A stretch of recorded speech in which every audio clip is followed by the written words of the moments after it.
Alors une vidéo aujourd'hui pour parler des deux polarités de ce que nous sommes en essence et de l'ouverture du cœur.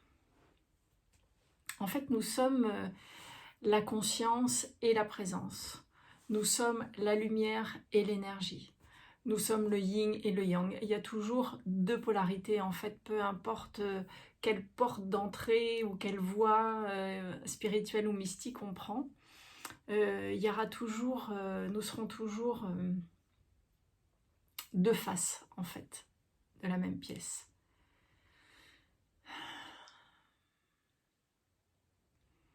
Alors quand on veut développer cette conscience, qui est l'espace de non-jugement, il va y avoir par exemple des méditations où on va étendre notre conscience à l'infini pour peut-être à un moment donné avoir un retournement, c'est-à-dire le retournement de la conscience sur elle-même qui s'aperçoit qu'elle est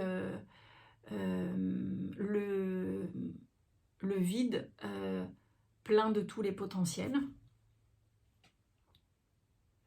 Et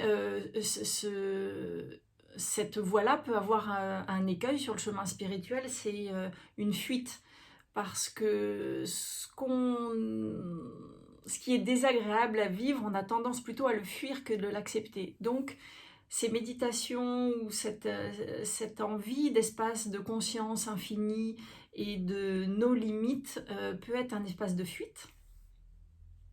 Et on va manquer de présence, du coup. Et il y a la possibilité aussi de prendre les voies du sentir, les voies énergétiques, donc les voies de la présence, vraiment, qui peuvent parfois, pas tout le temps, avoir l'écueil de ne pas aller jusqu'au bout et de découvrir et de faire ce retournement que nous sommes le vide, justement, espace neutre, plein de tous les potentiels.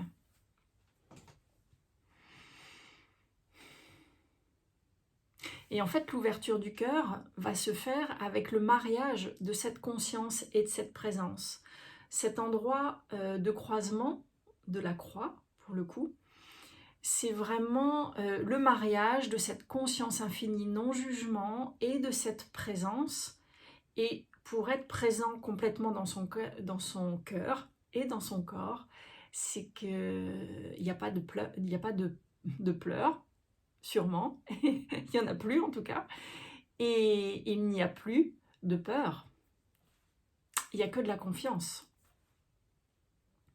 Donc l'ouverture du cœur va pouvoir se faire en fait, pas forcément d'ailleurs sur un chemin d'éveil, n'importe qui peut avoir une ouverture du cœur avec un coucher de soleil, avec un paysage magnifique, avec une fleur, avec un arbre, parce qu'il y aura cette capacité à être complètement présent à son corps et dans la conscience infinie, cette dilatation comme ça, qui fait qu'à cet endroit-là, finalement, on va pouvoir ressentir cette béatitude et ce goût de l'amour que nous sommes en tout premier lieu. Et évidemment, le plus difficile, on le sait, c'est cette ouverture du cœur en relation, puisque depuis tout petit, on a vécu des relations qui nous ont provoqué des blessures, en fait, où on s'est raconté que c'était les relations qui nous provoquaient des blessures. Peu importe, en tout cas, il y a de la douleur dans le corps émotionnel, et on n'a plus du tout envie de revivre ça. En fait, l'instinct, c'est de ne pas se faire mal. Donc, dans la relation, on a plutôt tendance à avoir des protecteurs, à avoir des protections qui font qu'on va perdre de la présence, en fait. Donc, on va pouvoir être peut-être dans cette conscience infinie de non-jugement, mais est-ce qu'il y aura aussi la présence, c'est-à-dire l'investissement du corps dans son entier, sans peur? Finalement, ça va être tout le jeu de l'incarnation, c'est de retrouver cette conscience infinie, cette présence, pour pouvoir relationner en amour à partir de ce que nous sommes réellement.